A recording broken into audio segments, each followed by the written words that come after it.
Absolutely. And I mean, also, I just want to circle back that the other point that we also made about these Sam Harris morons and their acolytes and followers was that it would never happen.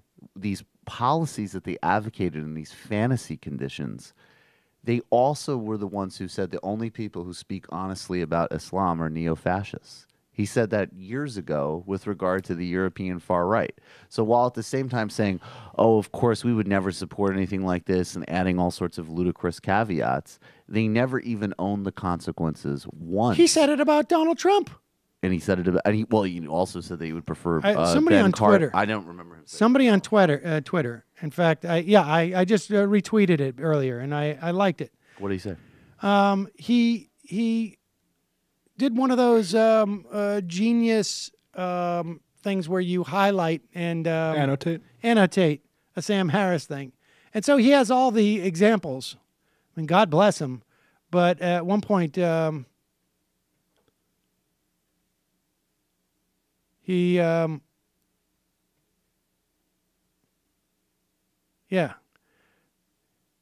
did everything. So he's writing. He's annotating one of Sam Harris. I'm sorry, one of the. I've tried to look at this, and Sam Harris is like very professionalized. Splash Page came up to ask me to sign up to his newsletter. No, I won't. He wrote, of course, Sam Harris. Whenever anything comes up that he take has, it out of context. Yeah, he's written now out of context. His special, like, let me clarify my clarification of the clarification, for my denial of my clarification of people's misunderstanding of everything I've ever written. Number 5,700. Okay, right. So this is, I don't even know what this one of these. It's a few thoughts on the Muslim ban in quotations, and it starts with number 1. I did everything I could to make the case against Trump prior to the election. Of course, starting off with, this is really about me. Yes. Right? This is a few thoughts on the Muslim ban. All right. And then, of course, this guy gives the annotation and the link to, quote, only Donald Trump has expressed moral clarity on this issue of Islamic terrorism. Yep. And apparently it's on one of his podcasts. And that's always been the game. And I did everything I could against Trump except for say that he had moral clarity when it came to the question of Islamic terrorism. Well, and incidentally, moral clarity. It's just the nonsense Harris speak. But the other thing that was actually extraordinary about him, and this is more like you're highlighting his disingenuous weaselly side, but his sort of really unself-aware and intellectually subpar side was the part of him what he clearly was shocked that so many of his followers supported Trump. Yes. It was like, where are you getting this from? That I've had this one-dimensional, bigoted worldview, and now because you're supporting a candidate that doesn't have all of the qualifiers and all of the bullshit. In fact, if I was a Sam Harris disciple, I might be refreshed by Trump. Like, thank you for just presenting this to me without all of the qualifications and the bullshit. Let's just get to business. Yeah, I mean, I tweeted out something about Harris the other day, and I got, the full treatment from like, what's so hard to understand about a nuanced conversation about torture? That also, which they also, a lot of these Mars realize, like, the conversation, his nuanced look at torture, which, came out in some instances, it's okay, but with a lot of qualifications, happened to come out while the country was engaged in a massive political battle about the acceptance of torture. Exactly. It was the whole, and then they say, that was just a total coincidence. And then so our intellectual inquiry and free exchange of ideas should be determined by what's happening in the historical moment. I've had people say that to me in response to that. Right. He shouldn't be allowed. And I was like, and incidentally, the article boiled down to, at best, like a incredibly boring version of like a synopsis of 24. But I mean, yes. It's like the same argument. Exactly. I mean, sometimes Kiefer Sutherland needs to pull somebody's nails out because there's a bomb. Right. Thank you. Right.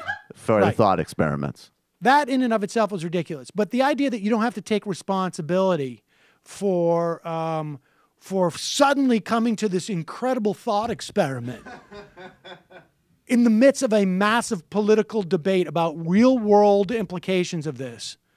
Like, oh, that was a total coincidence. But man. that's the other game. Yes. That's the other constant I take game. no responsibility Yes. for how people actually put this stuff out there. I'm a public intellectual. I'm I'm a it's just public like, intellectual writing and these intervening issues- on the main policy questions of the day, which should never be misconstrued to mean that I'm advocating for people anything, don't even obviously. let people. This is like the Truman Capote defense from people who are but his films are great. I'm sorry. Yes. Yeah, when Truman Capote, there was a time where Truman Capote, they were trying to bring him back. They were trying to Rehabilitate him. No, kind of, bring right? him back into this country. I can't remember what it was. You're Sorry. talking about about 4 or 5 years ago. not Truman Capote, Roman Polanski. Roman Polanski. I was Roman very Polanski. confused by Sorry. Roman Polanski. And they were trying to bring him back into the country for his statutory rape stuff. And there was some directors just like, his work was amazing. And it was like, yeah, great. I'll tell my daughter. Like, hey, listen, if you're going to get raped, make sure that they know they're good with mise en scene. And let me interject really quickly and say that although it was statutory rape because she was, I think, 13. let's not get into a debate about that, please, because I don't want to get into a debate as to whether or not it's No statutory. debate. It was just rape. He raped her. Oh, it was rape. Drugged and yes, raped her. Yes, That's yes. And the point being that this idea that somehow like, oh, he can't be held to he's a public he's talking philosophy. He can't be held responsible for the political implications of what he's talking about. It's not his fault how his words, which he does more than any marketing, SEO does to get out there in the midst of a political debate about something. I just happen to be a philosopher. That was the thing that he said too during when he a couple years ago when he Please, was no promoting. Chomsky, please debate me. Yeah, yes. I just want to have a philosophical conversation. So much so that I'm going to actually share our private correspondence. And then when he was whining about his accountability a couple years ago, he I'm said, "I have a getting book on sidetracked. meditation, and I didn't want to talk about this. The only reason you're on CNN to talk about a meditation book is because you're an Islamophobe." Of course. And I just have to add one more point. People have dismissed a guy like Heidegger, who actually is one of the most important sort of thinkers in the modern era, because he backed Nazis. I don't think these same people would say like, we should just completely disaggregate his public engagement from his philosophical output. And that's actually like a complicated figure, not some sort of like intro logic You don't guy. understand. I Michael. know. Out of context.